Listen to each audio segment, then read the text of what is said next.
Hello, everyone. Thanks for joining this webinar of Fleet Safety 2026, From Detection to Prevention. I'm Yossi Cohen, Chief Operating Officer at Saverone, a technology company that develops and implements active safety solutions for fleets and for vehicle manufacturers.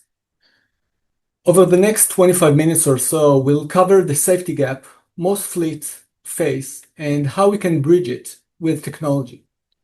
We'll look at real examples and data to back it up. With me today is Michal Padusinski, Director of Supply Chain at Cemex of Czech Republic, Germany, and Poland. Hi, Michal. Michal is here to share the results that Cemex is seeing with Saverone's active prevention solution across its fleet, and we'll talk a bit about that. And as we go, please feel free to drop your questions into the chat or the Q&A. We'll leave time at the end to address as many as we can. So let's start with a short video that shows what we're dealing with.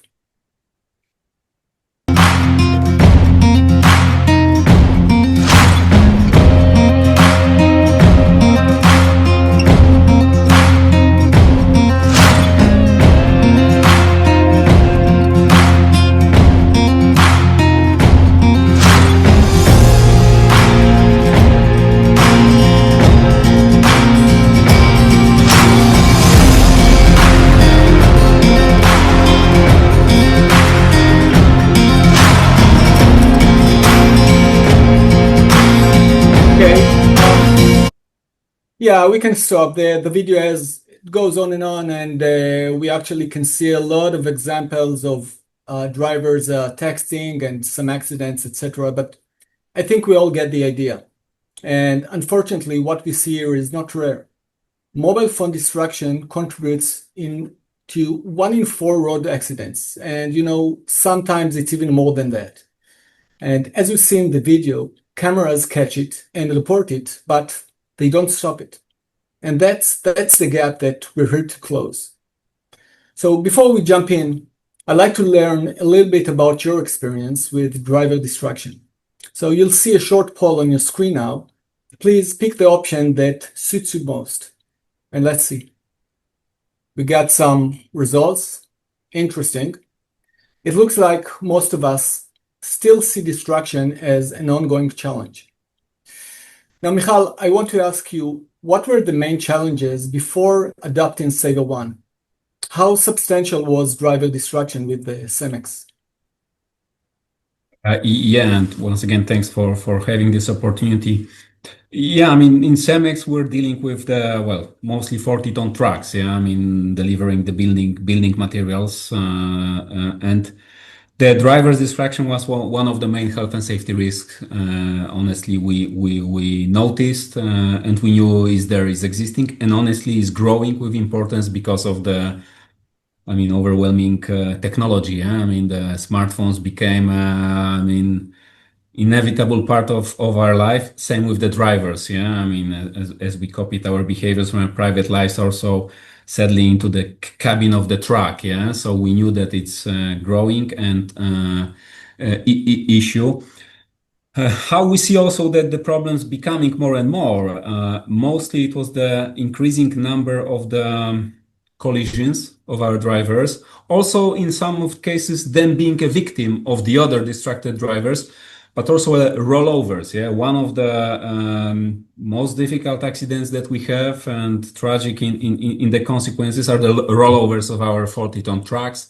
And after every incident, we do, of course, the root cause analysis and so on.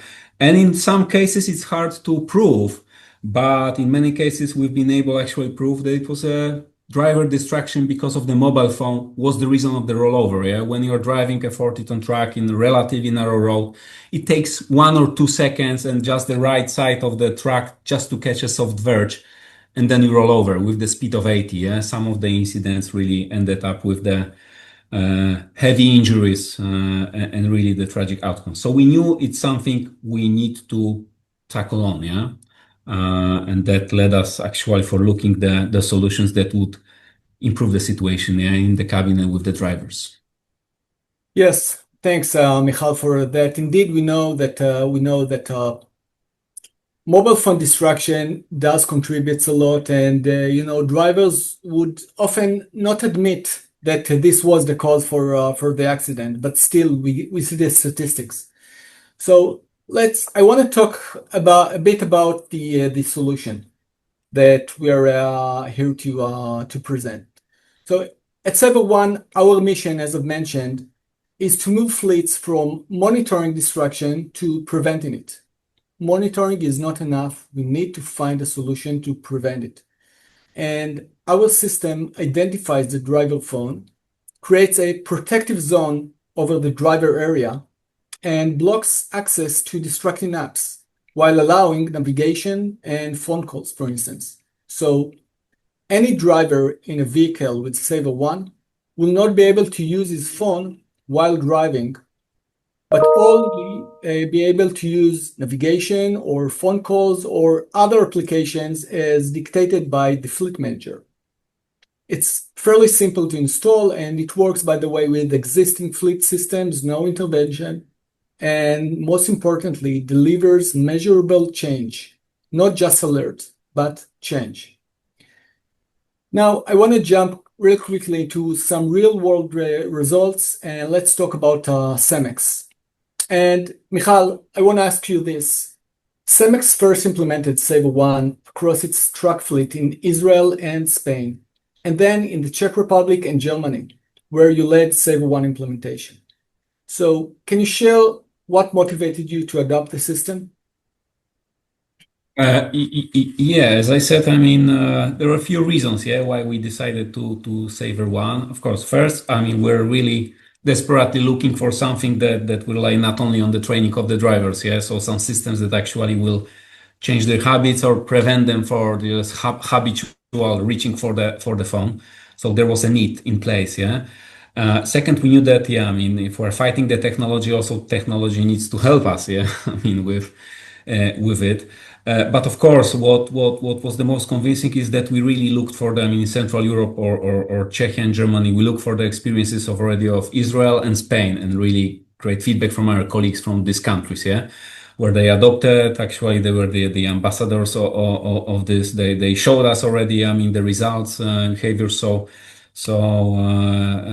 A proven concept, I would say, yeah, that was a proven concept. And this was, I think, that three main reasons why actually we decided, yeah, Saverone is the tool we would like to try and tackle the issue of the driver distraction, yeah. Yeah, thanks for that. It's very clear now. And I have another question for you. What results have you seen so far, in driver behavior or safety metrics or compliance? Can you share with us? Yeah, sure. I mean, we are sort of at the beginning, I believe, but already we see the effects, yeah, after this few months of the development. Well, we see the lower number of I mean, well, tries to touch the phone, which is the actually behavior we want to model, yeah, or we want to influence. What was also important for us was sort of the easiness to adopt it, yeah. Because one, the sort of the installation, I mean, in the truck and installation of the app was fairly simple, but then also usage of the app, yeah. Also in terms of the configuring which apps are allowed, which are not, and also by the simplicity by the driver. That's also which is helping the users actually to adopt faster. So all of these elements we already have a chance to see over the last weeks, yeah, when we started the implementation in the both countries, yeah. Yes, thanks again. And now, folks, I want to deep dive and discuss specifically about the results, the actual results that we've seen here in the implementation in the Czech Republic and in Germany. So beyond this prevention, we can see that in a matter of weeks, we get results and we get some driver behavior is changing. So with Czech Republic, we can see that in the beginning, the average driver touched his phone about 3 times per 1 hour of driving. And after a while, with the system, it went down to about 0.7 times per hour. So that's 74% reduction. In the other market, we can see that the average driver touched his phone about 1.5 times per 1 hour, and then it went down also for about 0.7. So we can also see 50% reduction. So yes, every market has its own unique characteristics, drivers, and in Germany, we can see 74% reduction. In the Czech Republic, 50% reduction. It doesn't matter. The amount of reduction is huge. We can see that the system reduces the phone usage, reducing destruction, and eventually this leads to less accidents. In the Czech Republic, more than 16,000 driver destruction were prevented. In Germany, less, but nevertheless, these are very big number. Anytime we prevent the driver to touch his phone is a potential collision that we are preventing. And this is the impact that we at Saverone were looking for. And this is something that we have managed to reach in this case and in other cases as well. Going back, I'm curious. I want to hear from you guys, the audience. Where are you today on your own destruction management journey? So let's pull another poll. It's called, what's your fleet's current approach to driver destruction? So please choose your option. We can see that most fleets already have detection, but that's exactly where the safety gap is. Detection is not enough. Alert alone don't prevent the incident. So we understand that there's a detection, there's a need, there's a detection solution, but it's not enough. And we need this active prevention solution. And sometimes I get feedback, okay, I already have an in-cabin camera that sees, that detect. I don't want another system. Well, recently we have the need is to connect these two solutions, the existing detection with the new prevention solution. So in Saverone, we've recently launched a new plan exactly for this integration, an active prevention solution that is integrated within the in-cabin camera. Now, with this solution, we can take advantage of the camera that we have and have an additional active safety integrated in the camera. So eventually, we get both solutions in one platform. And this enables if you don't have any solution, you can have an active prevention solution. If you do have the in-cabin camera, we can integrate this active safety module inside that camera.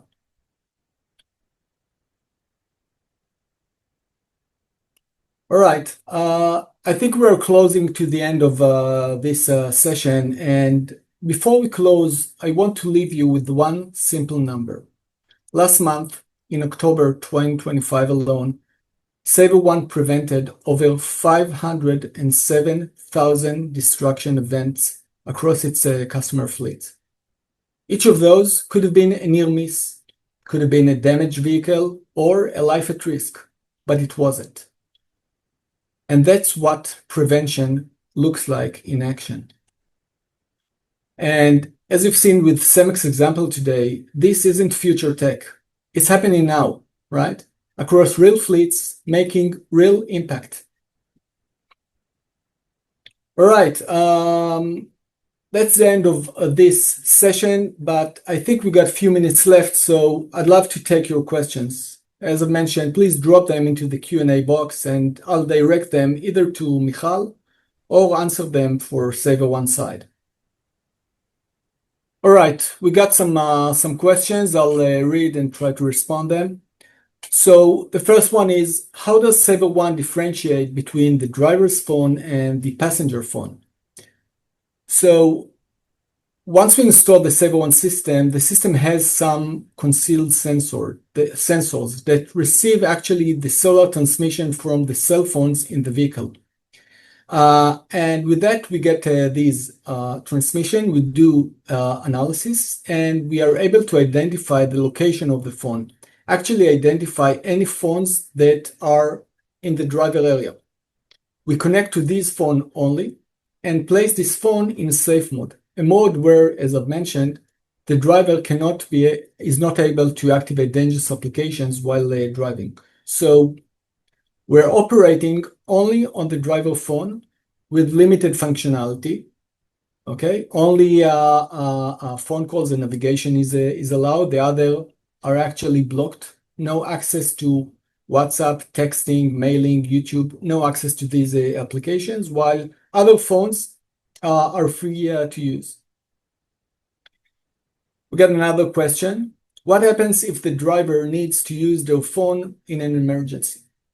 So, as I mentioned, the fleet manager has a dashboard. He can access the server and access the dashboard and decide the allowed applications for his fleets. So, for instance, he can decide that phone calls are allowed, or maybe navigation, or maybe a dedicated application that his fleet uses, or he can decide that he doesn't want to allow anything. So this is configurable, and he can decide whatever he wants with that. I have another question for Michal. Michal, how do drivers react to the implementation? Any objection? Does Saverone collect personal data from drivers? Yeah, maybe I was a little bit split into these two countries because I think this implementation differs a little bit. Of course, at the beginning, the drivers are a little bit you need to convince them. Yeah, of course. I mean, you need to provide them informations regarding the personal data, that it's not collecting the data or where it's stored. I mean, the data that it's needed. Of course, that's of course that you need to do, but it does not collect the personal data. But then, of course, by using, yeah, I think the best is to start using even maybe with the smaller sample because that's the case of the Germany. Yeah, I think our drivers in general are maybe a little bit less trustworthy to the Czech one. So here we are doing with this sort of the starting with the pilot and then scaling up. But the pilot is exactly just to show, I mean, look, there's nothing negative happening or there's nothing with your personal data happening. Yeah, it just, the only data that it's gathering and then it's shared with you is actually the trials of you trying to touch the phone and how you improve over the time. Yeah. That's the only information actually we're interested and we are sharing. Yeah. So after the relatively short time, they are getting the understanding and the trust in the system. Yeah. So a lot of transparency at the beginning, but then I think it's a matter of really few weeks of using that the drivers get also the confidence into the system. Yeah. Yes, indeed. Thank you about that. Okay, I have another question here. Do any of your customers combine your service with a behavioral safety approach and trained safety coaches? So yes, indeed, some companies have these safety approach or a training session.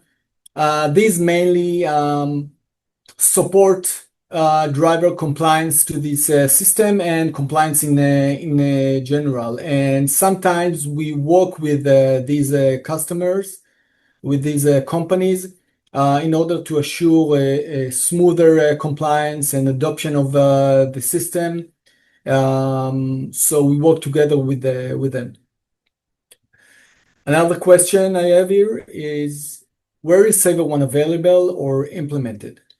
So the main markets currently for Saverone are Europe and the US or American more generally.